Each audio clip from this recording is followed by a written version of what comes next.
Cloud9 versus Fnatic, and we have yet to see these teams play on this patch yet, Kobe, and it's going to be really exciting to see not just how they play against each other, but how they play on the preseason patch here as well. I want to see how Cloud9 use this teleport, because Soaz has picked up the slack there. Since Peke has decided to go Ignite this time around, Soaz is the one with teleport, so they will at least be able to answer that global pressure later. And level 1's going to be a little interesting here. Both teams probably just hanging out, seeing if they can get any early wards down, although no extra wards being picked up here.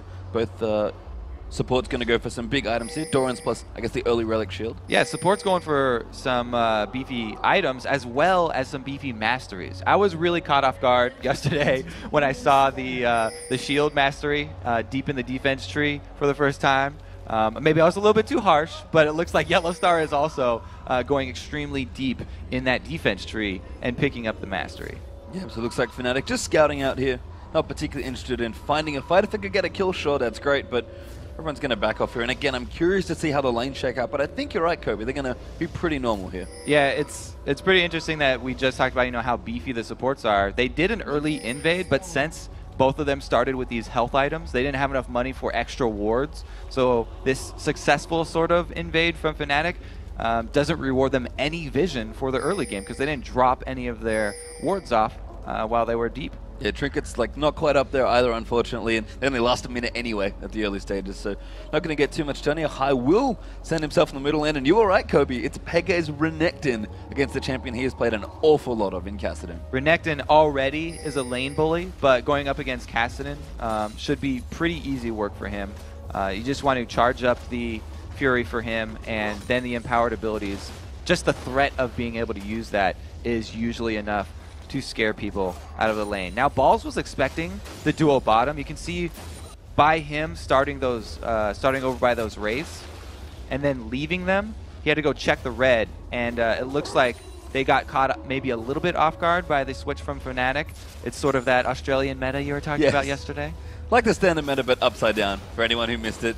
But Balls and Soa is going to go 1v1 down towards the bottom, and we're going to have 4 people up towards the top. And this is a lot of what we expect today, Kobe, or just in general with the dual lanes. Lots of aggressive 2v2s and all-inning happening. Yeah, the top lane now that does have the duo is going to be really exciting because both Thresh and Leona have the potential to start off a fight whenever they want it. So as soon as one of the junglers makes their way up there, a gank is probably unavoidable. You can see High there taking a big chunk of damage there. I mean, Kassadin's kind of just got to sit here and take it. They're both melee champions here. I mean, Kassadin has the benefit of a little bit of range on some of his abilities, but every time he walks towards a creep wave, he's pretty much going to take a massive chunk. Now, the thing is, since this is a very short mid lane here, if, Peke is constantly going aggressive, and like you pointed out, he is melee. Okay, so they're not going in on that one. He is melee, so he's going to have to get far extended in that lane.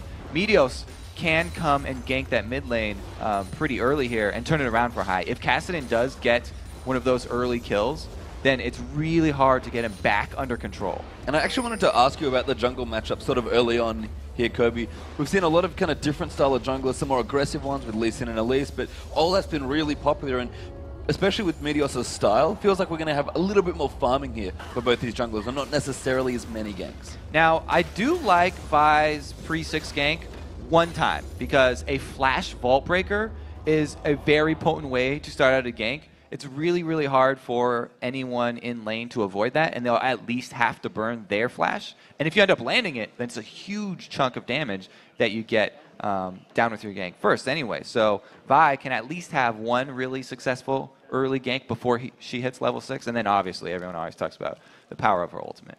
Yeah, I mean, you mentioned Elise in the mid lane yesterday. Vi's mid lane ganks are pretty spectacular, especially once she hits 6. So I think we're going to look for Peke to probably get ahead early here in this lane, and then if High can get level 6 on Kassadin and start roaming, good things start to happen. I think both teams are probably going to be focusing on the mid lane because it is so important in this matchup, especially these two players and champions that are going to be in the mid lane. Whichever one of them can get that early start will be able to roam and free up the rest of their team. So let's go. Oh, we're getting back into the game now. Apologies for the short delay coming out here.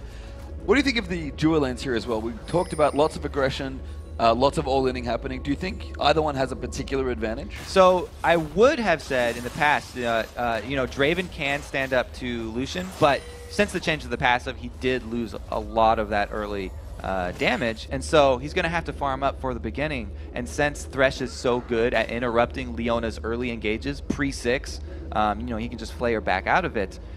I feel like it's going to be a skill matchup with the supports. It's mostly on the supports here, and the ADs are just there to follow up on the plays that the supports make. Yeah, and they've got two very aggressive supports. Zenith played actually onto Reckless. He's going to have to try and get up. Meteos coming up here as well. Good flash out there as well. And that is going to protect Fnatic. Lemon Nation forced to flash out there as Yellowstar. Very on point with the death sentence. That's the danger as a jungler going for ganks on lanes that are already behind. Because Sneaky was so low before that gank was initiated, he could not commit to more damage. The wave was already shoved up to the turret, so even that 1 or 2 auto attacks that he got off on Reckless were answered by minion damage, and he could not fully commit. Even though they had the extra person there, they ended up having to back off. So balls down towards the bottom and just farming things up here. Actually down in CS to Karma, believe it or not. But, Karma's actually pretty good at pushing in lanes, as we found out. She's amazing early in the lane. She's a great lane bully. Jat's always pointing out how the support Karma can win your lane, level 1 with a mantra Q, just shoving it right into people's faces. Soaz right there doing a good job. He did not hesitate to brawl early with the Shyvana.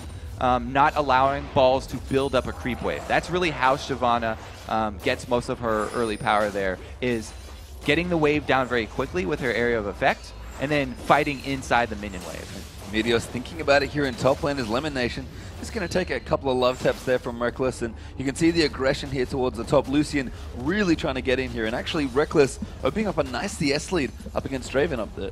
And that's really why Cloud9 were looking for that 2v1 switch, and why they were probably caught off guard by Fnatic picking it out. But Fnatic definitely knew they wanted this matchup, and they're doing a good job up there. Reckless showing up pretty well in this Battle of the Atlantic. Yeah, Pekka now up against High. Both of them hit level 6 here in the mid lane now as well, so could see even more fireworks. Kassadin probably going to start to be a little happier here in this lane because he's down about 20 CS so far. Yeah, so I talked about it as soon as Fnatic started picking their champions, but they picked all these lane bully champions. They're expecting to get a CS lead early in the game, but I didn't expect it to be this big of a CS lead. Yes, Lucian's amazing in lane, and he's a bit of a bully, so is Renekton, but they are really crushing both of their lanes. They're doing a very good job playing to the champions that they've picked. Yeah, there's about 500 or 600 gold just opened up from CS already here. It looks like we are going to find Lemon Nation here for Yellowstar. Reckless going to go in a good death sentence. Zenith play going to follow window, and now Sneaky going to try and get it done. And Lemon Nation really in the thick of things, taking a big chunk of damage. Sneaky now onto Reckless. The damage moving out. They lose him with the Q. Yellowstar moving in as well, and Sneaky kiting back and forth. Very nice with the axes, but Teleport is going to come in now as well. Lemon, Zenith played onto Reckless. So moving in, and that's a deadly owner. Oh, but no highs over the side. He's going to get Reckless. A beautiful roam coming in there. Now Yellowstar also trying to go. And Meteos also up and knocking him up. And Yellowstar very low. Maybe he can get out. Highs coming in. The double kill comes in for Kassadin. And so has forced her on her way towards his tower. And that was High roaming up. He just walked all the way to top lane. He didn't use his teleport. The only teleport was used by Soaz. So 2 people from Cloud9 collapsing definitely outbalanced the 1 teleport there from Fnatic. Peke took his time to shove 1 wave before heading up here, but he will get behind both High and Sneaky here. Going to be a very hard escape for them. Yeah, the star solo landers from Fnatic moving in. Soaz in trouble though. Meteos, a beautiful gank there. Now Peke gonna get assault and batteried up. Renekton gonna try and take him on 1v3, but Peke forced to go up towards his turret as Reckless rejoins the fight up towards the top lane. That's the power of those flash vault breakers that I was talking about for the ganks there. Meteos coming out of left field there, able to clean up Soaz, and now Cloud9 are feeling much more comfortable, really able to turn the tides with the roam. It was just beautiful rotations from them right there, and High still has his teleport, so they still have another answer that they can use. If we have balls very deep in the jungle, trying to steal away minion camps, which he just got smited away there by Cyanide, so good job by Cyanide defending his jungle. But if Balls just drops a ward, then High can actually join him in those jungle invades, and they can make something happen on that blue side map, which is so important for that Fnatic team. Yeah, it's just a nice bit of patience from Meteos. They're kind of waiting again, hoping somebody from Fnatic would walk back up. High now going to get donated the blue buff. That's going to give him way more power. 2-0-1 already for this Kassadin. And given that he looks like he's going for a Rod of Ages, he's going to be really happy to have that nice and early. Right. So scaling up the Rod of Ages, not only does it give mana, but it also gives the health, which is the trade-off that you make when you skip off. Some people go with the tier, trying to upgrade that to the early Archangels and Seraph, but that you don't get your defense stat until you make it all the way to the Seraph's Embrace and get the shield. Whereas if you start out Rod of Ages, you've got early health. Fnatic going to try and answer a couple of these early kills with a nice rotation down towards Dragon, actually. And this is something we talk about all the time when we see 4 people up towards the top lane. It's often the first team that's able to rotate over that gets the first Dragon, and Fnatic, they are going to get it. Yeah, they get the Dragon, but the champions in the game now are mostly around level 6, barely above it, so it's one of those low-level dragons that's not worth quite as much, and Sneaky is able to answer with the top turret, so it's not too much of a hit there for Cloud9. And they are able to get at least some more minions on Sneaky as well to get that Draven caught up. He needs to get those stacks for his passive, or else when he does land that kill, it's not going to be that influx of gold that he really needs since the change to the passive. And that's something we've sort of seen as a trend throughout this weekend as well in this new patch, Kobe, is that, you know, the standard Dragon back in Season 3 would have been around 10 minutes. And that's the timing we see here from Fnatic. It seems like with the way Dragon's been shifted around, maybe 13 to 15 minutes feels a little better in terms of the gold you get out of it. So it's interesting to see if the teams maybe can adapt to that. As Peke is going to take a little bit of damage, but he's out already. Yeah, I think you always just have to think about what you are giving up for that Dragon. And, you know, do you still want to make that trade? This one came out about even, so, you know, well played by both teams there, I think. Yeah, Cloud9 about 800 gold up here in this one as Balls and Lemon Nation going to defend down towards the bottom. A 3-man push from Fnatic as Soaz is joined by the duo lane there as well, but looks like they're just going to go back. Nope, never mind. Reckless walks off. He's trying to trick me. And Balls has held his tower quite well given all the pushing that Soaz started with here. Yeah, Shyvana is extremely good, you know, at clearing minion waves. And it looks like Sneaky returning up to top to get some more CS. It was Cyanide who was the one who got that nice minion wave, which is going to be great for their team. They need 2 diving champions here. Cyanide and Peke have to be buddies, as the common term is, I guess. They're going to want to be sped up by that Karma. So coming out of the jungle, Cyanide's going to need a little bit of lane farm to be able to match the tankiness that Peke has, so they're sort of on the same level. Cyanide trying to be a little tricky, moving around the mid lane, is down the bottom again. Fnatic continuing to push, a good play from Yellowstar, a solo play, landing just enough as the box comes in as well. Now Soaz going to get Assault and Batteries as Reckless pops on the culling, and that's a very dead Karma. Yellowstar may be in trouble as well. That is exactly the picture of why I said Thresh is only a soft counter to Leona and not a hard counter. Able to get the flay off, but they still got the stun. Here's the rotation from Cyanide, though, and Ghost. Cyanide coming in, that's Reckless picking up balls. Yellowstar actually with the kill, and now onto Lemon Nation as well. Beautiful presence of mind from Cyanide to go on this kill, instead of Leona looking like she's in trouble, is indeed, and Cyanide's going to clean out that one as well. No wards there in the river for Cloud9. Cyanide comes right down, pops the Ghost and Ragnarok. Really good job cleaning up those 2 kills for Fnatic, bringing them right back into this one. Soaz actually popping his teleport towards the top lane as well as High here. Going to find Peke, who pops Dominus as a counter. But High, you can see Kassadin kind of struggling early on, still a little behind in CS, but the lane's so much better for Kassadin now. Yeah, around 20 CS, 30 CS even is not that bad for being behind on Kassadin, since he got a successful roam off and he was able to go top and get those 2 kills. Getting off to that early start really going to get him right into the spot that he wants to be, going towards mid game, where he can make use of his mobility to chase down people. Oh, Meteor's great, Vault Breaker there, High as well, real flash forward for the Pulse, and that's going to be yet another kill. Meteor's everywhere today. Yeah, you can tell he's a fan of the flash Vault Breaker as well. One of my favorite moves right there, and High doesn't hesitate to capitalize on it. It's one of the best things about having a Kassadin mid lane. Post level 6, he will capitalize on your gank. As a jungler, you won't have to feel bad that your mid laner's not in position, because Kassadin will follow up on that. Yep, I like that Olaf's able to get blues here as well for Fnatic, which we just saw as Cyanide picked that one up, because Renekton doesn't really need it, and Soaz, he would like it, but he's a little too far away probably to get it. And as you mentioned yesterday, Kobe, when you can undertow farm, you really power through as Olaf. There are so many junglers that benefit from extra blue buffs. Oh, Sneaky's taking so many shots. He's in a lot of trouble. Death Sentence not quite going to hit, as they will flash out of there. Olaf is definitely one of them. Udyr as well, definitely become just almost different champions with the blue buff on. It helps them so much, it's ridiculous. So whenever they have a mid laner that doesn't need it, it's really, really helpful. You can see the Rod of Aegis finished up now for High as well. Fantastic timing on that item. Probably had it at around 14 minutes or earlier, so he'll be nice and charged up right on time there. AD carry builds look pretty similar between these two as well, so nothing major going on there. CS pretty even. And credit to Balls actually as well, who's really caught up on CS. Yeah, and he was able to just barely steal away that red too, because Soaz was playing safe and not face checking into that bush recklessly. It allowed Balls just the extra second that he needed to grab that red away. And Peke going a little more aggressive here with the Hex Drinker on his Renekton, which of course helps him given that he was in the mid lane. There for that one, Giant Spell moving through as well, probably looking for a Sunfire Cape.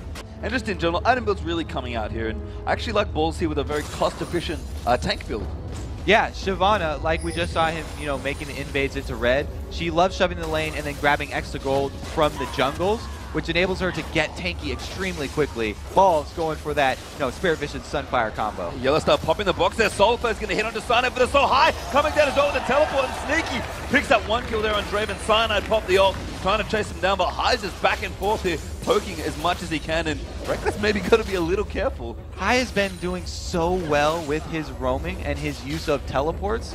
It's really beautiful to see. I'm glad that they are coordinating their aggressive moves well. They always wait until they know that they have one trick left in the bag before going extremely aggressive down bottom. They're going to push down this turret now as well, so 2-1 in turrets for C9. Yeah, the minions are going to clean that one out. So almost 3,000 gold ahead by Cloud9. And we've seen teams, when they get an early small lead, Kobe, if they're experienced, and certainly Cloud9 are, they're able to kind of close out the game. And you mentioned something yesterday I thought was so relevant about really controlling a game.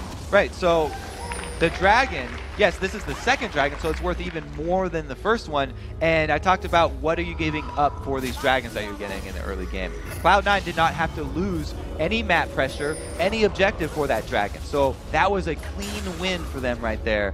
Also, we got to shout out Meteos while we're at it here. He's been making the ganks extremely effective. He only goes for them when he's got flash or his ulti. Yeah, it's got to be careful. Peke diving in there, Balls running defense there, but 4 members of Fnatic looking to push down this mid lane. Reckless coming in to join them as well.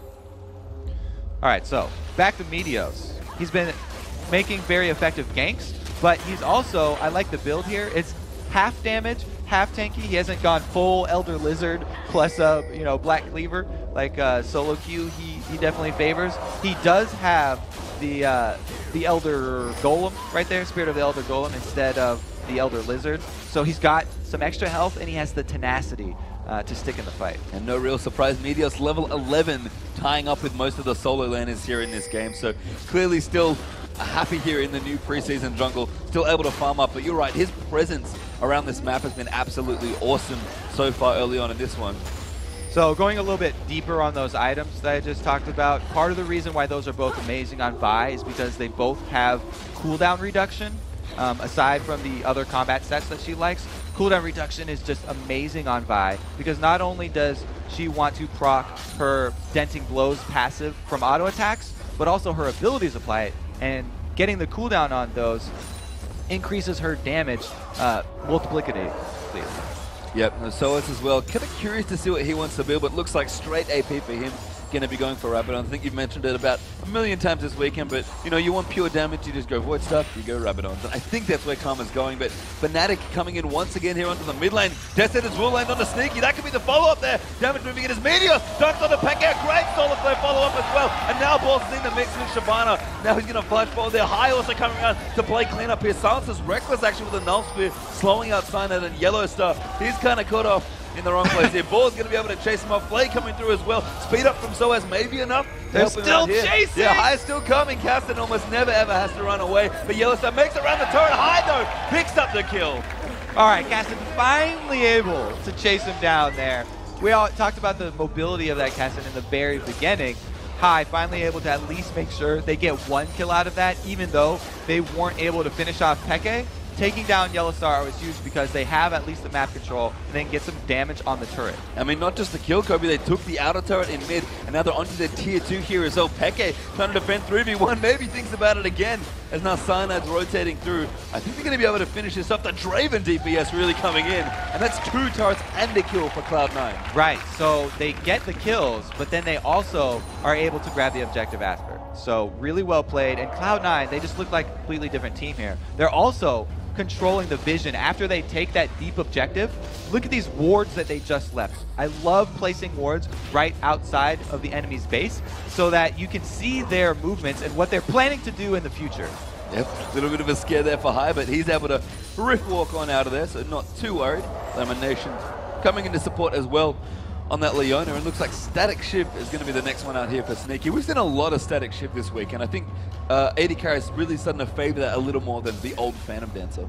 I'm a big fan of the item. I like the flashy nature of it, but also just because it gives you area of effect damage on your AD carry, so it helps them clear waves a bit quicker. And if you want to feed extra minion waves to your AD carry, then you can send them down to pick that up alone, and they can clear it much quicker. Balls with the juke. That's a good descent attempt from Yellowstar. Balls 1v4. Dragon's Descent out trying to get away if he can, but he's pretty much forced to stand a fight here. Nowhere to go, and Cyanide's going to take him out. Oh, Sneaky though. Right, he's been caught, but the rest of Cloud9 were notified that he was being chased by the entire team of Fnatic very early, and so they pushed both the middle and the bottom lanes here. Sneaky is now at the point that he does not have to fear the 1v1 combat there from Reckless.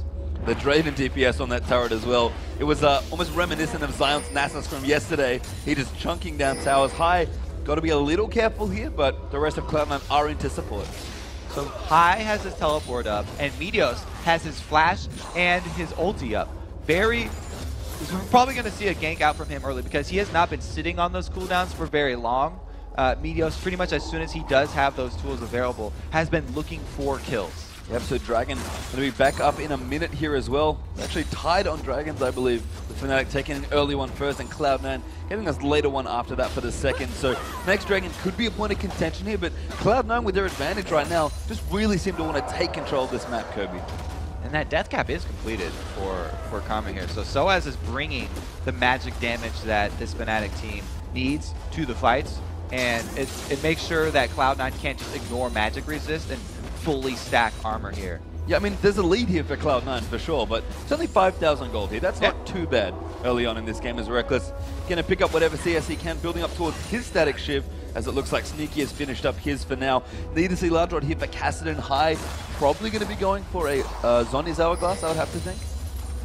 But you never know. Yeah, he could go for that another defensive item here. And Kassadin don't have to go full offense, but really, since he is looking to split push a lot with that teleport, he has so many options open to him.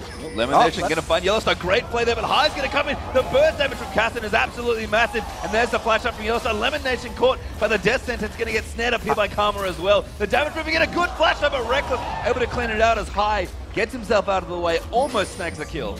He wanted to go back in there. He was hoping Yellowstar would just creep a couple inches forward, but he never did. And he ended up having to leave Lemon Nation behind.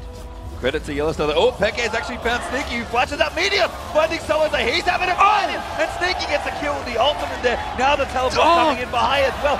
Cyanide, not Meteor. He's going to get the kill on Cyanide, excuse me, as Peke is now in an awful lot of trouble. Nowhere to go. Sneaky DPS moving in. Double kill for Meteor. Again, Meteor's coming from off the screen, just dunks Soaz here. Sneaky gets the flash off as the stun comes in, and that is just a brutalizer on Meteos, holding Soaz in place for Sneaky's ultimate to hit him at the exact same time. And now High, with the teleport in, is able to also clean up Peke. A huge win for Cloud9 that initially looked like Sneaky getting caught out. Those are the cooldowns I talked about. Meteos and High not sitting on for very long. Used right there, very reactively, but perfectly played. Ballsy now going to push up towards the top, and I think you guys could hear the crowd. They're pretty happy for Cloud9 right now. I love the instant Baron call there as well. Snapped it off as soon as they got those kills and took it very, very quickly. So all of a sudden, we're getting close to 10,000 gold in the lead here for Cloud9, and that's a big lead here at 24 minutes. They've been performing extremely well. You talked about the lack of hesitation there. They're very decisive right after the kills, going right for the objectives. And then they also haven't been giving up, haven't been slacking on their vision. So every time each member is roaming deep into either side of the jungle, they're dropping off their own wards inside. And all of the burden is not on Elimination right now. Everybody is doing their part. Yeah, I mean, you mentioned how good Cloud9's vision looked already. I have to agree, they've been warding spectacularly here on this preseason patch. Vision got changed pretty significantly since the last 2 times this team played. I have to highlight Meteos right now, though, because we kind of mentioned he likes to farm a lot, likes to go carry mode.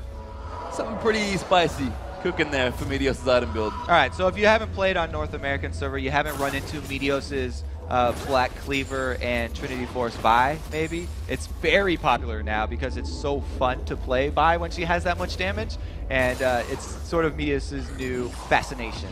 Yeah, and he's definitely going for the Trinity Force right now. I assume it's a product of, well, never mind, Meteos. He's going to put that damage to good use. Soaz getting 1v1 to Cyanite's in trouble as well. A nice Bolt Breaker there. Going to knock him back. And Olaf getting towered over. Peke will come in now to try and save him. Highs up the top here, though. It's 3v2 as Meteos gets a double kill. Can he make it 3 years? Peke's going to go out as well.